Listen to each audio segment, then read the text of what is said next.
Hey everybody, and welcome to our session. We are so glad that you could join us. I'm here today with our VP of Sales, Josh Santiago. Hi everyone. So we're going to talk today about how MSPs can still make money with Microsoft. Josh, as you know, and I know you work with a lot of our partners throughout the day, every single day, and you know better than anybody about how difficult it is still for especially managed services providers and integrators to still make money with Microsoft. Microsoft changes their partner program about once a week. They change their licensing model twice a day. I mean, it can just be crazy keeping up with Microsoft. I mean, pretty much if you can understand the licensing model, you could have a job here at Dynamic Consultants Group because we would hire you just to explain it to people. Right. And so that makes it really, really difficult. How are partners managing this today? How are MSPs still navigating all of that around Microsoft? I think the easiest way for them to navigate the difficult waters of Microsoft on a day-to-day basis is really to have a good understanding of what's available to them from a partner standpoint. With various programs like Microsoft Co-Sell, with our white label program that we'll talk about in a few minutes, with just some of the options that are now available that weren't available even 6 months ago. And with some of those changes, they're able to actually go in and service their customers and their partners a little bit better. It is so risky for an MSP in particular who is working with, just razor thin margins. It is so risky for them just to stand up a new line of business. They could be spending so much money, and that comes with a ton of risk. In my mind, it's all about how do I stand up new practices and make sure that I'm mitigating the risk at the same time. When you're working with our partners, how is it that you coach them to really mitigate that risk of starting a new practice while balancing that out with the need that the customer's presenting to them?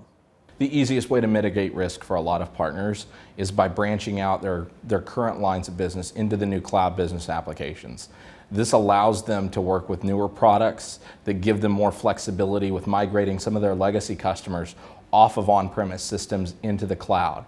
And what that means for them, it doesn't necessarily mean that their business is going to go away from a services revenue.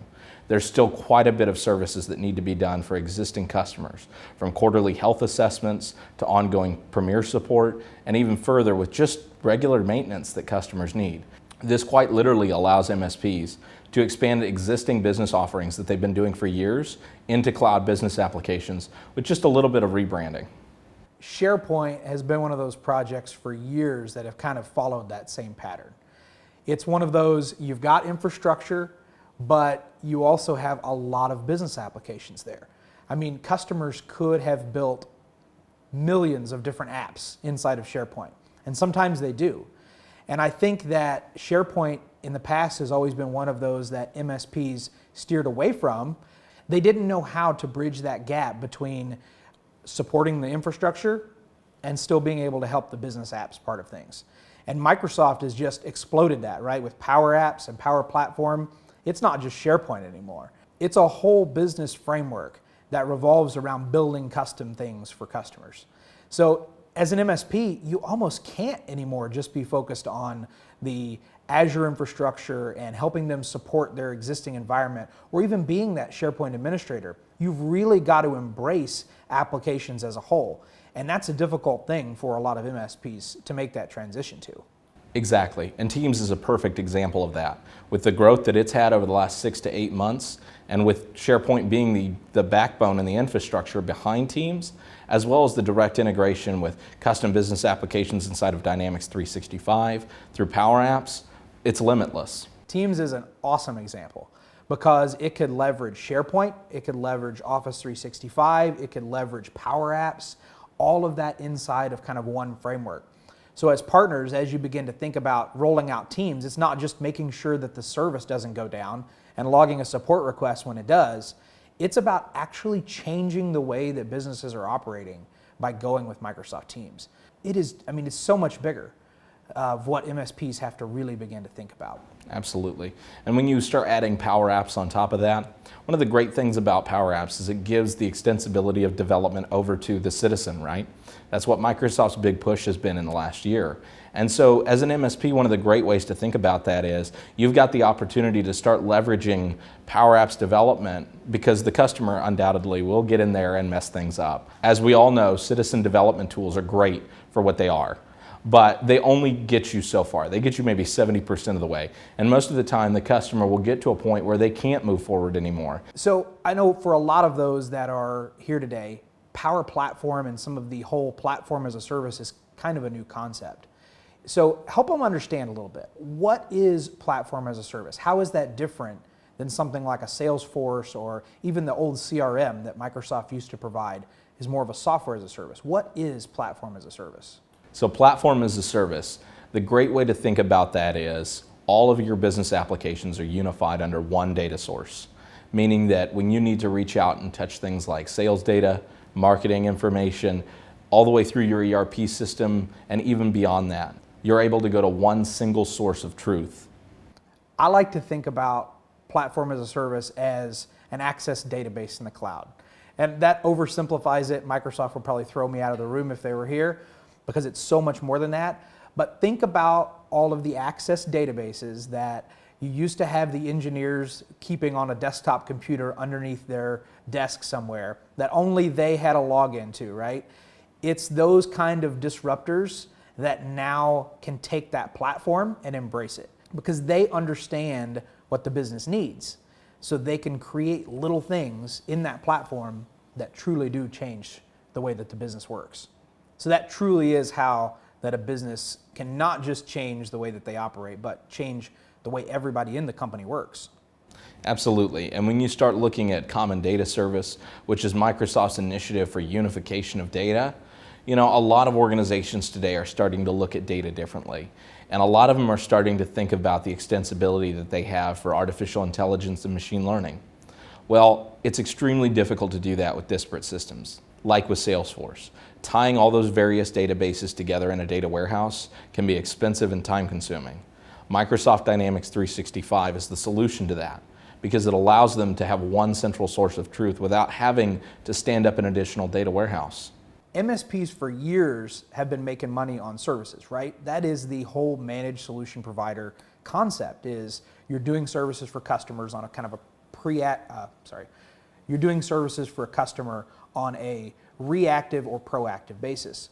But I want them to think more broad, more about projects. So this could be an Azure cloud migration. It could be standing up a new Dynamics system, migrating somebody from Salesforce to Dynamics. So a lot of different things that could happen. But just to get MSPs to the point where they're thinking about projects bigger than services. It's not just about supporting the existing applications, but it's about building something new. Starting a brand new project that you've never done before, that's a lot of risk. How can a MSP think about this in a new way so that way they don't necessarily have to go out and hire everybody? They can actually do these projects without that kind of risk. Subcontracting in our world sometimes is a dirty word, especially when it's offshore. But Microsoft solved that problem about 18 months ago with Microsoft Co-Sell. It allows Microsoft partners to reach out to an existing network of over 60,000 partners around the globe that focus on everything from very niche products all the way up to core business applications. MSPs can leverage this new tool at their advantage to not necessarily subcontract work, but to be able to partner with organizations that have years of experience already in that industry by mitigating a lot of the upfront risk. Because if you can co-sell with another partner who has years of experience, you walk into your customer with the confidence knowing that both your teams can perform and deliver at a level that you couldn't singularly. That's the answer. But it's not just about the project, it's also about selling it. You mentioned this a few seconds ago. Co-sell is all about finding that first deal. And how do you actually go out and convince a customer that they need to be the first customer? We've never done this before, right? But you should be our first chance. Let us try it out on you. That's really hard. So co-sell bridges that gap and gives you the ability to find that network of people who've done it before. And that network of people can help you win your first deal. Exactly. Getting a customer to agree to be the guinea pig is difficult. But when you've got prior experience with both of your teams, it allows the customer not to feel like a guinea pig. It feels like they're getting quality service from both teams. And at the same time, MSPs also have a risk of that customer going somewhere else. So it's not just about selling something, it's also about making sure all of those services stay within the MSP. There's nothing that's a bigger risk than another managed services provider or another integration provider stepping in to provide some of the same services that you do. That creates a customer churn risk. It creates the risk that they will like the other partner better, that the other partner will try to steal some of the services. We just want to try to keep all of that in-house, right? That's absolutely right. The more of a cohesive bond you can build with your customer, the better. And just as you mentioned a second ago, they have a great risk of churning to another partner that does those services. But here's the other side of that. Maybe it's not that the other partner does the exact same services. Maybe the simple fact is they're looking for additional customers that do services outside of what you do. So the more chance you have through co-sell to offer a greater slice of the portfolio of Microsoft, the more you have the ability to keep that customer with you. Because when they start looking for a new implementation, if you can say, we also provide that, well, that's a greater bond that you share with your customer. Then they don't have to look for another trusted partner. You are their trusted partner. And let's be honest, part of that bond is with Microsoft, right? I mean, they're the major part of the channel. Oh yeah. They're the vendor. So making sure that you not only have that bond with your customer, but you have that bond with Microsoft is important. And Microsoft, as we all know, they're looking for those partners that offer full stack. They want the partners that can do Azure, Dynamics, Office 365, all of the services around it. Those are the ones that Microsoft are going to funnel all the new leads to. That's exactly right. And being able to leverage Microsoft as a sales engine is incredibly powerful. Because as we both know, that's an additional risk. The cost of staffing a sales team is expensive. And so if you can reduce that risk by having Microsoft be your leads engine, it's a cost savings. I'm glad you touched on that. So I want to go a little bit deeper into what we call the people factor, right? And you just touched on it a few minutes ago, and that is you need the sales team, you need the consulting team, all of that in order to really deliver the services. So let's talk a little bit more about that people factor. The people factor is probably the most complicated thing to get right. It is really difficult to find a good sales team, a good marketing team, a good customer service team, a good implementation team, all at the same time. Yes. And so that's where a lot of that co-sell comes in. But it's also the place where you could do things like offshore or some other subcontractors. There's really some good ways to do it. That comes with risk too. What are some of the risks that partners need to consider when they're really digging deep into the people factor of the problem? There's two problems, right? The first problem is the Microsoft partner community is small. Even though there's 66,000 partners, as of 2018, there were 66,000 partners around the world. And that number grows by about 1,500 every day. But it's still a very small community. Most of us know who the MVPs are. Most of us know who everybody is because we all go to the same trade shows, right? So one of the things there is if you mess up a project, especially if you're a co-sell, if you mess up a project, you might not get the chance to get the customer back or to get the partner back. So one of the biggest parts of that is continuous education. Keeping people up to speed on the changes to Microsoft is extremely important. Well, and knowing who to educate is a challenge as well. You can't just teach your whole company on how to build new Power Apps Right. or how to support a new SharePoint app. So knowing who to train is a big deal. And I think the ones that you're looking for, the people that you're looking for, are those disruptors in the organization. They're the ones that are annoying to the IT team because they want to solve business problems and they don't necessarily have the tools to do it. So as an MSP, if you can target those individuals and really look for who they are in the organization, those are your ones that are going to start up new projects.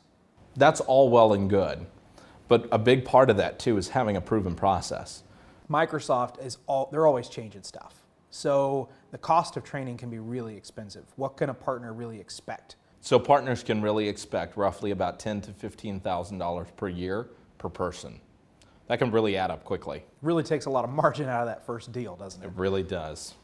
So we talked about co-sell, but a lot of partners will use offshore teams, nearshore teams to provide a lot of those services that they just can't do themselves. But that comes with risks too, right? You're exactly right. So one of the biggest differences between onshore and offshore and even nearshore teams is the communication styles are vastly different. So think about it. An onshore team, you can say, go make a peanut butter and jelly sandwich. And they understand the context, that there's bread, there's peanut butter and jelly, there's several questions and prerequisites that need to be asked. Like, do you want grape or do you want strawberry? So with offshore, you have to be a lot more clear. So think about making a peanut butter and jelly sandwich. Most of us will just go grab one and make one. But with offshore, you really need to be a lot more direct. I want Wonder Bread. I want strawberry jelly. I want chunky peanut butter. I need it cut in half triangularly. Now, most of those are common things that onshore teams would really be able to grasp the concept of and get in a requirements gathering session very easily. But if you were to go to an offshore team and just say, make a peanut butter and jelly sandwich, without any of those additional directives, who knows what you may get back? Now, obviously, this is something as simple as a peanut butter and jelly sandwich. So when you look at scaling that up from a peanut butter and jelly sandwich to an ERP implementation or a CRM implementation, these are critical business systems. And if you leave something as complex as order routing or lead management out of that discovery session, things can get very complex and very hairy very quickly. And without having good directions, those offshore teams can't really perform at the level you expect. And that's where a lot of frustration comes from. But if you have a good defined process up front, it really helps solve a lot of those back end issues that are common complaints. So I think for MSPs, the thing to think about is it's more than just a managed service offering where you're creating a prepackaged set of hours or support that you're providing a customer. It's also more than just about infrastructure anymore. It's not just about Azure. It's not just about all of the business applications that you've been administering. It's all about projects. That's really the way. Most of the time, we're talking 20 to 30% margin on projects that we're working with. And that's even including vendors and offshore teams as a part of that. Contrast that with licensing revenue. It's just night and day how much more money that an MSP can make off of project-based work than it is off of licensing revenue. There are just razor-thin margins associated with software revenue, whereas projects, I mean, they could just keep going for years and years and years, you providing more services and more offerings to your customer. This could be a completely different world for MSPs. What they used to know as servicing their customer, providing prepackaged support, offering support agreements, all of those kind of things could be completely different now. If they start thinking about projects in a different way, that could add to a lot more revenue. I mean, we're talking 20 to 30% margin sometimes on these project deals, and that just can be a lot more revenue than the razor-thin software margins that Microsoft gives.